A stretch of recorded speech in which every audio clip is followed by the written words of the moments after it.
Welcome to the Saturday morning preview show here on PLZ Soccer's YouTube channel. I'm Kerry, Pollock, Alan Ruff and Alison McConnell are here with me.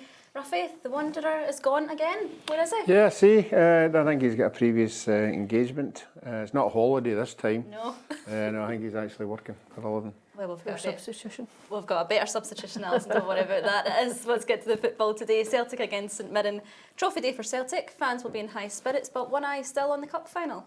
Yeah, absolutely. And I think obviously the news coming out yesterday that Rio Hatate will miss the cup final. I wonder if that influences selection in terms of maybe not wanting to lose any more bodies, just protect players going into that cup final. Obviously Celtic can go and win a domestic treble, so I just wonder what kind of team might be put out to face the St Mirren side, of course, who are still angling for that European place, so very much have something to go and play for. And also I think when it does come to the end of the season, I wonder, I think managers sometimes want to be able to give players who have got them into this position a platform to go and enjoy the day and enjoy the fruits of their labour. So we'll see whether or not there's a mixture of that and just protecting personnel. And of course you've got James Forrest in there still keen to get that goal that would make a wee bit of history. Yes, chances are running out. Ruffy, will he get it, do you think? Yeah, I thought he was going to get it the other night there against Aberdeen. Everything possible to give him it. I think Mitov just got his foot to it and then another one went by the post. But he looks on fire. He looks as if he's really determined to get this goal. He gave Aberdeen an absolute headache on the night, so it's a good headache for Brendan Rodgers. Absolutely. From a St Mirren point of view, still a lot on the line for them.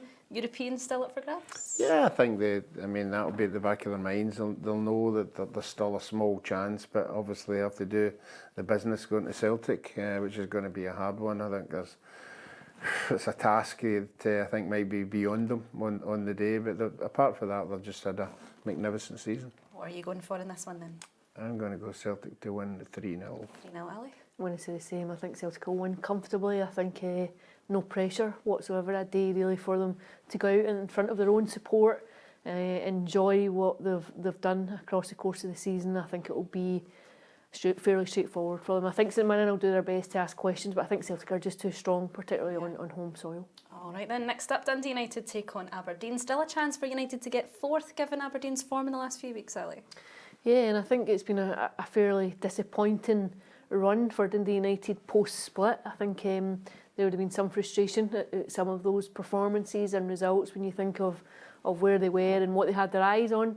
At one point, I think they'll want to finish as strongly as possible. They were criticised for their performance against Celtic, but the same could be said to them. This cup final is just as important for them as it is for Celtic. Yeah, they'll be hurting badly. I think it's very difficult when you're in a team you get beat very, very heavily to regroup. It gives the manager food for thought. Obviously he's got the cup final as well. He'll be trying to identify what players that aren't really 100%. He might have to rest a few of them with the big game next week. So he's got big decisions to make as well. I just think Dundee United have just went off the boil a wee bit just now. Yeah. I think the wrong time of the year.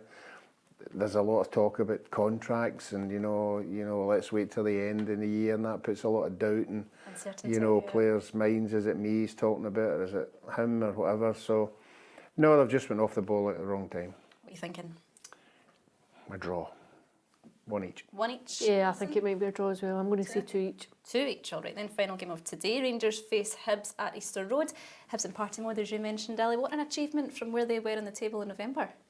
Yeah, absolutely. I just think I just think this is a team that will be just enjoying where they are. If you think of the sharp contrast between the opening half of the campaign and getting up to Christmas, I think we were leading up to December thinking, will David Gray still be in a job come the turn of the year? We were looking at all those fixtures across the Christmas and New Year calendar, always a hectic run, and then I think that 3-3 draw at Easter Road just turned things a bit for them. I think it's remarkable where they've got themselves in. Rangers, I think the season has just petered out. I think it's just been a dreadful campaign.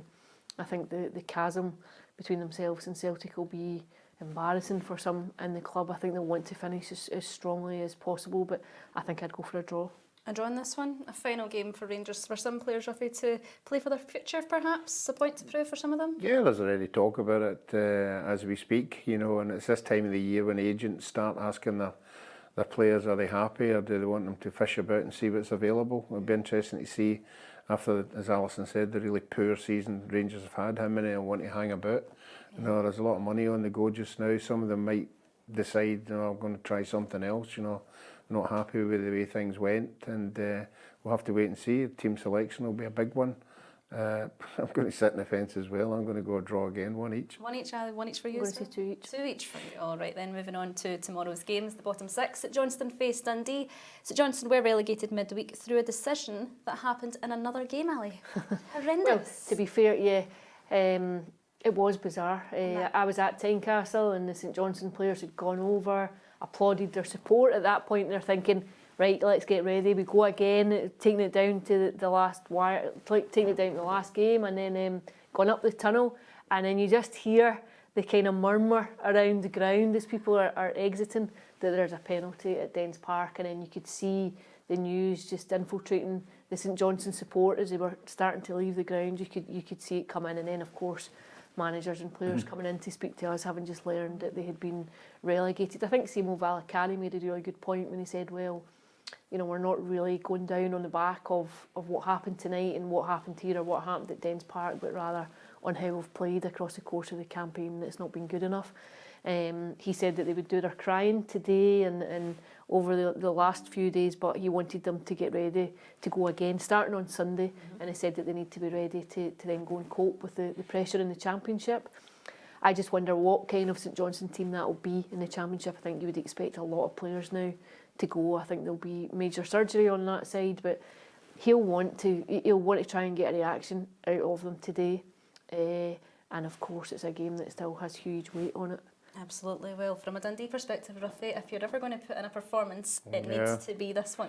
Yeah, it certainly is. You know, they'll be looking over their shoulder at the other game. And as we've seen already, Alison's touched on it, strange things are happening in the ends of games, you know, so you want to set about the game, you know, and get it done and dusted, so none of this VAR stuff can come back to haunt you, because Dundee seem to be the one that's getting it. But I think the St Johnstone players will go out with a wee bit of belief that they can win this game, you know, and send their fans away. I think their fans have been very good. They've hung on in there. It is disappointing, and it's amazing when you get relegated. A lot of things change, wages for particular, you know, contracts, all that starts getting thrown up. But the manager seems to be relatively confident he's got enough contacts to get them back in. What do you think is going to happen in this game? Scoreline? I'm going to go one each again. One each again? I'm going to say Dundee 2-0. Dundee legit. All right then, Ross County take on Motherwell at Dingwall. Alison, Motherwell could have a say who ends up in the playoffs if they happen to beat Motherwell. Dundee could fall into that relegation zone. Yeah, absolutely. I think that the bottom end of the table still carries a significant amount, a bit of intrigue, but I'm going to go for a draw in this one. A draw in this one, yeah. Well, a big win for Motherwell against Killie. Ruffy Wednesday night means they're still in for a shout for 7th place. Yeah, but I think everything's on Ross County. You know, the players know what's at stake.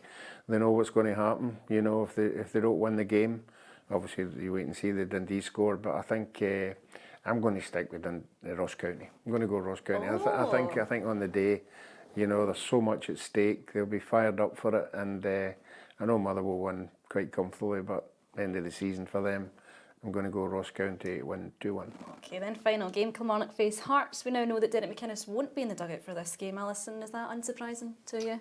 Yeah, not really.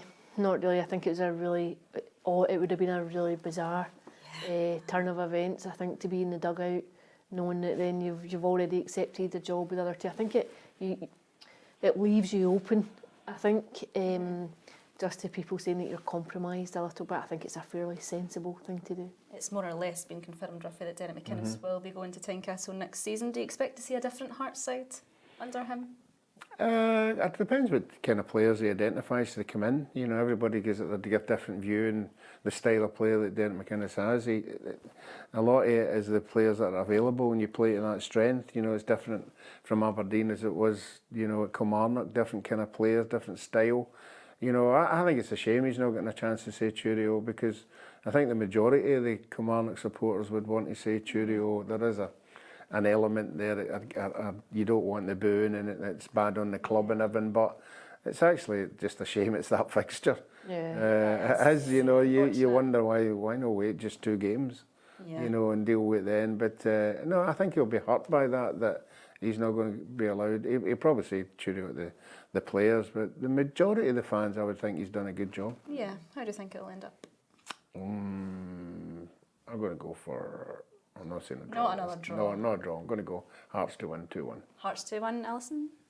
I'm going to say Kilmarnock to win 2-1. 2-1 Kilmarnock. Right then, the quiz. I can feel Ruffy getting closer to me, Alison, as I'm I scrolling never usually can down. see the screen from my position. I read it. Okay then, first question. Celtic have lost 2 games at home this season, once to Rangers and once to which other side? Bayern Munich. Correct, Alison. Well done. Champions League, Bayern Munich. 1-0, Ali. Which Hibs player has announced his retirement at the end of the season? Dwight Gill. Dwight Gill. 2-0, Ali. Made this one, Ruffy. Killian Phillips. Killing St Phillips, Mirren, yeah. received his first international call-up for which national Ireland. side? Thump. This is going to be a Getting clean thumped. sweep. Right, okay. Alongside his footballing career, Tony Watt has started a side business selling which item of clothing Socks. to footballers? Sweet quicker. Before she's going for Oh the, no, she's going going for for the the full granny. house here. Cyril Dessers hit a landmark figure of goals for Rangers this week. How many goals has he scored in his time at the club? 50. 50. You weren't letting her have it there, Gave you were a you? consolation. No. She gave you that there. Well, 4-1, Alison. This is the last preview show of the league season. We'll be back next week to preview the all-important cup final. Thanks for watching.